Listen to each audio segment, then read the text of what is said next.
Olha o canal do Jason aí, gente!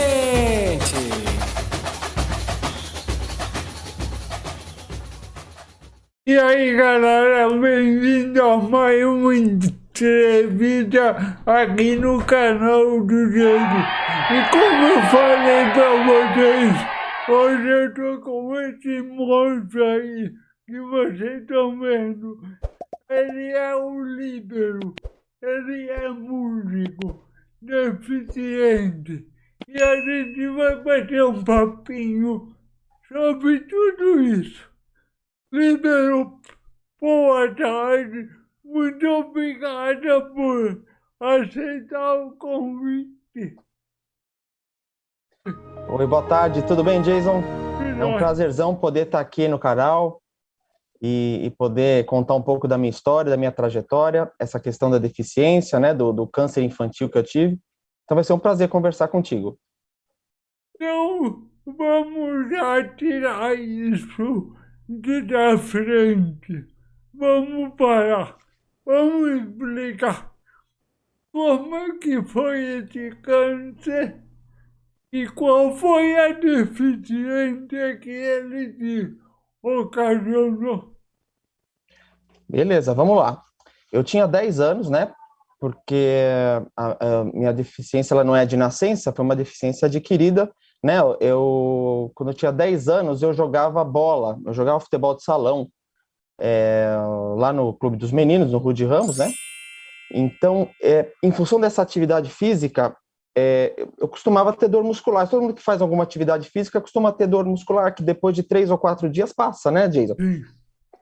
A questão é que eu teve uma dor uma vez que não passava e ela ficou se alongando, se alongando. Meu pai se preocupou, foi levar, foi perguntar, ver como é que era. Então, no final das contas, o que eu tinha não era mais uma dor muscular, mas eu tinha adquirido um câncer ósseo chamado sarcoma de Ewing. É um tumor maligno que dá, no caso no meu, deu na fíbula direita. Então foi necessário eu fazer cirurgia, na verdade duas, uma primeiro uma biópsia e depois uma cirurgia para remoção total do osso. E então na verdade eu tenho a tíbia, né, que é o osso da frente, e o osso lateral, que é aquele osso menor, que eu na época chamava perônio, agora chama-se fíbula, né? Foi tirado totalmente. Para se acessar esse osso, para ser retirado, eles tiveram que mexer num nervo e esse nervo foi atrofiado. Então eu perdi totalmente o movimento desse nervo que faz o movimento de erguer o pé, né? E então essa foi uma deficiência adquirida que mesmo fazendo fisioterapia eu não recuperei mais, né? A fisioterapia serviu mais para recuperação muscular, essas coisas assim, mas eu perdi esse movimento já com 10, 11 anos, né? E além disso teve toda aquela coisa da quimioterapia, radioterapia. A radioterapia foi só 15 dias, mas ela foi na região do tumor, né, onde originou, né? Então ali eu não tive mais crescimento. Então a perna, além de eu estar sem o osso, a perna deu uma entortada. O crescimento ele não foi. Então eu tenho a perna um pouco mais curta do que a outra, né? Uma diferença pequena e não tenho o movimento do pé. Então, o teu passo é um pouquinho desalinhado. Exato. Exato. Na verdade, eu tive que reaprender a andar, Ah, né? E durante a adolescência eu tentava disfarçar isso, ó, tipo, preciso aprender a tentar andar normal, digamos assim, né? Era uma preocupação de adolescente que depois, com o passar do tempo, eu não me preocupei com isso. A questão mais preocupante depois foi a questão de saúde, de coluna, né? Com o passar do tempo, eu considero... na, na, Pode falar. ado- na adolescência que é aquele momento que a gente fica um pouco com vergonha, né? Perfeitamente, era uma questão de ego, de adolescente, Sim. de como eu ia aparecer e tal. Então eu tentava muito disfarçar, né? Então isso depois não, mas na verdade eu acabei reaprendendo a andar. Eu não considero que seja uma deficiência grave. Assim, ela é séria porque na verdade eu tenho um nervo atrofiado, mas por muito pouco eu tive a sorte, né, de ter um diagnóstico cedo, porque eu jogava bola, porque se eu não tivesse tido essa dor que o futebol provocou, que o atrito do futebol de salão, eu podia ter descoberto isso depois. E aí diziam os médicos na época que o risco de eu ter que tirar todo o joelho e botar uma prótese era Ah, maior. ou seja, seria uma deficiência muito mais complicada de lidar, né? Ter uma prótese no joelho. Mas foi por muito pouco, estava bem próximo, né? Além do risco de um câncer se espalhar, né? Acho que isso era um outro problema meio Então, sério. queira ou não queira, você descobrir ele precocemente Exato. te ajudou muito. Muito, muito, muito. E eu agradeço isso a meu pai, a minha família, né? Que sempre me incentivaram ao esporte desde cedo. Porque essa atividade física, do atrito, do contato, fez com que aparecesse essa dor, né? Que talvez não aparecesse se eu não tivesse com atividade, se eu tivesse Foi a, sedentário apenas, né? foi a dor na hora certa. Exatamente, exatamente. Então, e esse parto, depois que tu reaprendeu a caminhar, ele não te gerou muitos problemas, ou ainda tem sequelas. Com o passar dos anos, eu comecei a ficar atento com a minha coluna, porque gera uma compensação, né, da Ah, coluna. Então, já trabalhando como músico, já vou dizer, quando há uns 8 anos atrás, eu tocava muito em bailes, festas de casamento, eu tocava muito em pé por muitas horas. Então, eu comecei a sentir que um lado da lombar começou a doer e a cervical do outro lado. Então, como aquele efeito da coluna tá assim, ela começa a compensar, né? Em sim. função da diferença de. E aí dá uma dor aqui, comprime um lado de embaixo, né, na lombar e na cervical do outro lado. E eu comecei a perceber isso, mas eu só comecei no médico há pouco tempo para ver isso. Mas na verdade, há uns 4 anos eu uso palmilha para compensar a diferença de, De entre uma perna e outra, a altura. distância, né? Exatamente, que é 2 centímetros, quase 2 centímetros de diferença. Então a palmilha compensa, mas mesmo assim, esse ano eu comecei a fazer RPG, né? Que é aquela reeducação postural E global, ajuda? para na verdade alongar um lado. Ajuda, ajuda sim, me ajudou muito já a diminuir aquela dor que está sempre ali na lombar, né? Ela nunca foi uma dor crônica, uma dor muito forte, mas ela sempre está ali, né?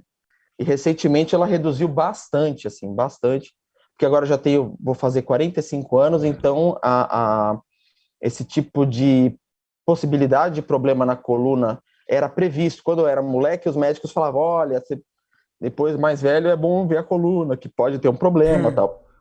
Mas era basicamente isso, assim, que Tudo depois é pior, né? tudo depois é pior, começa a agravar. Então eu comecei no médico mesmo agora, que eu já passei dos 40, né? E fora isso, eu tenho que tomar muito cuidado para não tropeçar na rua ou nos lugares, porque essa falta do movimento me deixa, às vezes, meio com um problema de equilíbrio mesmo, então eu tenho que É, tomar cuidado com isso. Mas fora isso, não tem outros problemas que eu carrego hoje, né? que bom, né? E, Com certeza, Jason. bom, agora vamos falar. Você falou que você é músico, né? E fala Sim. um pouco como que a música entrou na tua vida.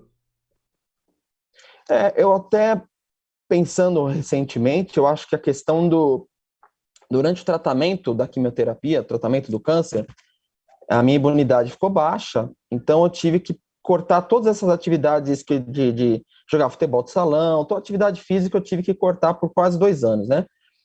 Então eu fiquei muito mais em casa e eu comecei a prestar atenção em leitura, eu já fazia as coisas de escola, né? Eu nunca causei muito problema com isso, assim, em relação a estudo, mas eu comecei a me interessar por coisas que não eram só esporte, ou só futebol, ou só basquete. E aí que começou a entrar literatura, começou a entrar teatro, interesse por cinema, e aí quando eu descobri a música mesmo, porque a minha avó, Dona Diva, ela tinha uma escola de música, ela era dona de um conservatório, então desde criança eu ia visitar minha avó e tinha aula de música lá. Então É assim, que a música legal. sempre foi uma coisa que estava lá, mas para mim era ser a casa da minha avó que tinha aula de música, eu não tinha ainda virar aquela chave da paixão Entendi. pela música, mas cheguei até a fazer aulas de violão lá, uma iniciação de teórica tal, porque eu e meus irmãos fizemos, né, meus pais levaram, como minha avó era dona da escola, a gente ia fazer aula de música lá, né? Mas a verdadeira paixão veio quando eu descobri o rock. Então tinha Beatles, tinha bandas de rock como o Iron Maiden, o Black Sabbath. É, Quando eu descobri esse som, meus olhos arregalaram, assim, e foi meio nessa época que eu estava em casa e meu pai comprou uns discos para eu ouvir, para eu conhecer, e eu, de certa forma, comecei a pegar sozinho. Eu tinha violão em casa, eu comecei a tentar tirar sozinho em casa mesmo. a, Então, mu- pode falar. a música te devolveu um gosto, digamos Com assim. certeza, acho que até me deu um propósito, na verdade, assim, que a gente acaba, todo mundo descobre um propósito na vida, ou coisas que gosta no decorrer, né? E a música me deu essa verdadeira paixão, assim, que meus irmãos são testemunhas disso, que eu voltava da escola e ligava, ficava no quarto, ligava o som, tinha ou era fita, ou era CD, ou era vinil, que tinha na época, né? E eu ficava tentando tirar as músicas ou de ouvido, na época nas bancas de jornal vendia umas revistinhas que tinha cifras, que tinha tablaturas. Ah, Na eu maioria hoje tá lembro disso.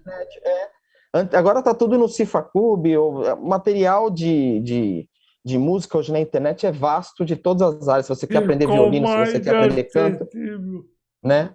Na época eu tinha alguns materiais que tinha na banca de jornal, e dali, dessa coisa de tocar sozinho, eu fui, eu descobri a Fundação das Artes de São Caetano, né? Eu sou de São Bernardo, mas descobri a Fundação das Artes, que aí o curso aí ficou sério, porque o curso é muito forte na carga É teórica. isso que eu ia te perguntar, já que você Pois é. entrou na educação de músico, porque muita gente pensa que faculdade de música é para aprender a tocar o instrumento. E não é Sim. isso, né? Existe o bacharelado, né, em instrumento, que é um curso na faculdade que tem toda a carga teórica, mas também tem o instrumento, né? É uma das possibilidades, mas a carga de conhecimento da música, e eu posso dizer que a música é um estudo para sempre, né? Para começar, a gente começa lá, eu comecei de moleque e eu estudo até hoje. Se eu não ligar aqui a guitarra e tocar e mexer meus dedos, eu me enferrujo. Então, assim, música é para sempre. Mas a formação, no caso da Fundação das Artes, era um curso técnico, mas também eu não cheguei a fazer faculdade de música, mas eu sei bem como é que funciona a faculdade de música, porque eu conheço pessoas que se formaram e amigos meus profissionais. Então, o curso, a carga teórica de conhecimento de harmonia, de ritmo, de todas as questões que envolve é muito grande. É um curso muito sério, desde a fundação, que eu estudei, também o Conservatório de Tatuí, que é um conservatório no interior, um conservatório público do estado, também muito importante porque ele traz pessoas de todo o interior, vai para lá, as pessoas vão para lá estudar, até pessoas de outros países da América Latina vêm para cá para Não. estudar música. Eu cheguei a estudar lá depois da fundação, eu cheguei a cursar lá em Tatuí 1 ano e meio. Também foi uma parte, uma bagagem fantástica assim Tem, do estudo de música. tem uma troca de cultura, né? Exatamente, exatamente. O pessoal vem para cá estudar e é um curso muito forte, também muito tradicional, tanto da fundação aqui, eles são diferentes entre si, né? O curso daqui de São Caetano tem uma característica, lá do Conservatório de Tatuí é outra, tem um pouco mais voltado para a prática de grupo e tal. Tem a EMESP, que é a antiga ULM, em São Paulo tem a EMESP, que é a escola, não lembro a sigla, mas é a Escola de Música do Estado, isso, Escola de Música do Estado de São Paulo, também é um curso muito forte, tem cursos municipais, não faltam cursos de alto nível para quem quer estudar música, profissionalizante, né? Eu quero que você saia Legal. dali capacitado para, né? Bom, tem músico de tudo que é jeito, tem músico da noite, tem músico intuitivo, tem músico acadêmico, tem músico estudioso, tem músico vamos dizer assim, mais talentoso, tem o virtuoso, tem um pouco de tudo, né? Entendi. Mas sempre exige muito estudo. É, é verdade. E falando do momento atual que a gente está vivendo, eu sei que você tocava em banda em cruzeiros. É, como que está sendo essa nova adaptação com a pandemia? Vocês foram um público muito prejudicado, né? Sim. É uma história interessante, porque eu já trabalhei muito em diferentes áreas, né, nos últimos 20 anos, né? Você comentou, eu fiz navio de cruzeiro, eu toquei em hotéis, eu toquei em eventos, acompanhei cantores e cantoras, então, assim, é um trabalho muito mais voltado para tocar mesmo. Então, essa pandemia, ela veio com um problema muito grande, né, para o tipo de trabalho que eu exerço, né? Apesar que eu não posso nem reclamar, porque, na verdade, estamos aqui entre os sobreviventes dessa pandemia, então, poder dizer que, assim, eu tenho até vergonha de dizer que eu sou uma pessoa prejudicada com isso, mas é uma verdade, a gente É, perdeu muita renda. lógico, Por outro lado, eu digo que foi uma oportunidade de recomeço, é, porque eu pude, né, nesse período, rever e ter tempo para me reconectar com meus próprios projetos. Porque, como eu estava dizendo, eu prestei muito serviço de música para outras pessoas, né? Eu continuo fazendo, as pessoas estão voltando a me chamar agora que está tendo uma reabertura e eu vou com toda a alegria do mundo. Mas eu pude me reconectar com meus próprios projetos, como compositor, como instrumentista, é, e isso é uma oportunidade, foi uma oportunidade única, né? Por ter, vamos dizer, sobrado, ter havido tempo para esse olhar introspecto do meu trabalho. Então, agora que está reabrindo, eu estou podendo também cuidar dessa divulgação do que é o meu trabalho instrumental, do meu trabalho da banda de rock autoral, do meu trabalho com a minha esposa, Nete Camargo, que também tem o trabalho autoral dela, mas eu faço muito o trabalho de produção, divulgação para ela, e além de também tocar no trabalho dela.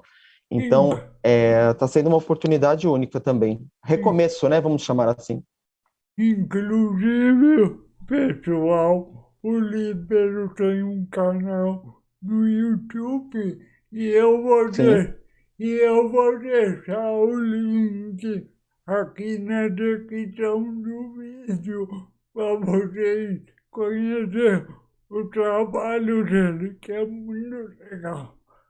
E se inscreve lá também, vale muito a pena.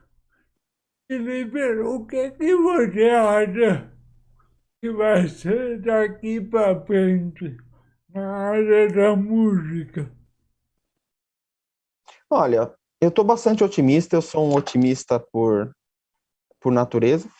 Eu acho que com o passar do tempo, né, que agora está tendo uma diminuição dos casos, está tendo mais um percentual de pessoas vacinadas, então está tendo uma possibilidade de ter uma retomada. Eu acho que isso no segundo semestre, agora que estamos iniciando o segundo semestre, mas dizendo a partir de setembro, assim, vai haver uma empolgação, as pessoas vão querer voltar a sair, vão querer voltar a fazer eventos, participar dos eventos, então acho que vai ter um boom de demanda, eu estou até bastante ansioso com isso. Vai voltar a ter os SESCs, as prefeituras, os festivais vão aos poucos voltar. Eu acho que o foco maior vai ser 2022, mas eu acho que já no segundo semestre vai ter uma, uma reabertura. E acho que a partir daí as pessoas, eu estou muito otimista que eu vejo muitos músicos desenvolvendo seus próprios trabalhos e vai ter uma sucessão de lançamentos, sucessão de novos projetos, sucessão de novos festivais. Eu acho que é um período muito promissor para os próximos anos, porque, lógico, sempre Legal. depois de um período turbulento, depois de uma guerra, né? A gente que já sabe como foi a história das guerras, dessas coisas, sempre, ou de pandemias, ou de. Na hora que a gente sai de um período complicado, existe um período de retomada, tanto economicamente como para as pessoas, né? E normalmente novos artistas aparecem, novas criações, novas invenções, né? O mundo volta, falando do mundo de uma forma geral, não só do Brasil, falando do mundo mesmo. Acho que a gente deve pensar de uma forma globalizada, assim. Vai ser um período, acho que acredito, nos próximos anos de mais alegria, de mais retomada, de trabalho, de projetos, de mais paz. Eu sou bastante otimista É um, em é relação a um, essas coisas. é um recomeço. Exatamente, exatamente. Eu acho que a vida da gente, né, tanto a vida da gente como a história da humanidade mostra que é feita de ciclos, né? Tem ciclos melhores, ciclos positivos, ciclos negativos. A gente está passando por um lá embaixo, então acho que o caminho agora é voltar para cima, né? Digamos assim, sendo mais simplificando a ideia, assim. Então eu sou muito otimista. Outra coisa que eu queria te perguntar rapidinho é Claro. como a gente comentou antes, você fazia muitas viagens de cruzeiro. E, Sim. e nessas viagens, aí entrando um pouco no tema do meu canal, você Uhum. via muitos deficientes. Como que era, por exemplo, a acessibilidade nos navios ou em viagens? Excelente pergunta, Jason. Eu já na época eu fui viajar há muitos anos, né? Então eu fiz navio 2006, 2007, entre 2006 e 2009. Acho que o último navio que eu fiz.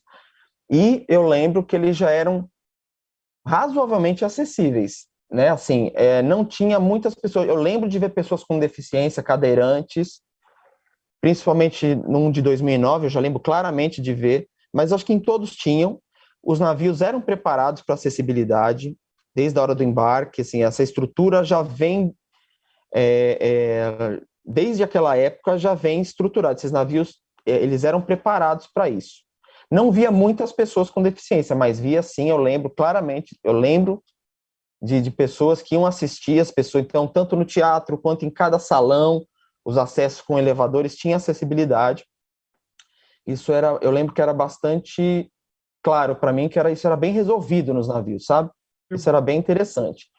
Aqui em terra, vamos dizer assim, né, nos trabalhos que eu já fiz, eu já encontrei de tudo. Então, por exemplo, salões de eventos, extremamente hotéis, extremamente organizados e acessíveis, e lugares completamente horríveis nesse sentido, completamente despreparados para receber pessoas com deficiência, sem nenhum tipo de acesso. Normalmente lugares menores, mais simples, mas eu já vi lugares simples, pequenos bares, super acessíveis, e já vi lugares que, nossa, não tem nem como, até a pessoa perfeitamente sem deficiência, ela vai ter dificuldade de entrar, às vezes de chegar no palco, por exemplo, de chegar próximo, lugares bem, já vi de tudo, na verdade, mas em geral, a maioria dos lugares com uma capacidade assim para receber pessoas com deficiência bem interessante. Navios, com certeza, são uma ótima referência para isso. Aí, ó, galera, quem quiser fazer um cruzeiro já Sim, sabe que tem a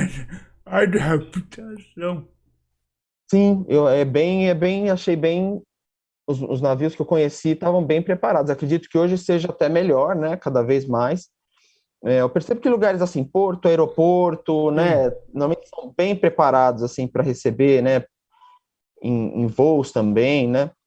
Eu acho complicado o ônibus, por exemplo. Eu acho um negócio que é complicado, essa coisa de calçada, Ah, é uma coisa complicada, né, de se manter. Você vê que tem determinados lugares que parece que são alguns quarteirões que são modelo, mas se você vai para lá já não é mais, né? Tipo, às vezes o centro onde as pessoas estão tá tudo ajeitadinho ali as calçadas e tal, mas você vira a esquina já tá tudo esburacado, né? eu tenho É, uma, eu tenho uma cadeirinha elástica que eu ando pela rua e é engraçado que às vezes eu pego uma rua, a estrada tem rampa, mas a saída não tem. É muito aí você, engraçado. pois é, então fica, né? A pessoa entra lá para ficar presa para sempre, né? Eu acho que né, Tem uma. Mas, ó, liberou. Eu quero te agradecer de coração pela entrevista, tá? Valeu, o papo foi muito bom. Eu espero que você tenha gostado. Não se esqueçam de se inscrever no canal do Libero. No meu aqui também, lógico. Que Opa, E valeu, pessoal. Espero que você tenha gostado. Libero, dá o teu tchau aí. eu que agradeço, Jason, pela oportunidade da gente conversar sobre todas essas questões que são tão importantes, né, Hum. para as pessoas.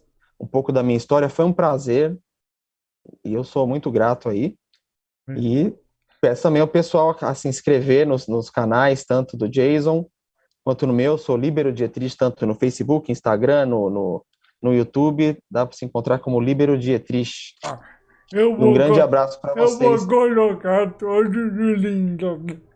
Valeu, Libero. Muito obrigado. Obrigado você, um grande abraço aí, viu? Olha o canal do Jason aí, gente!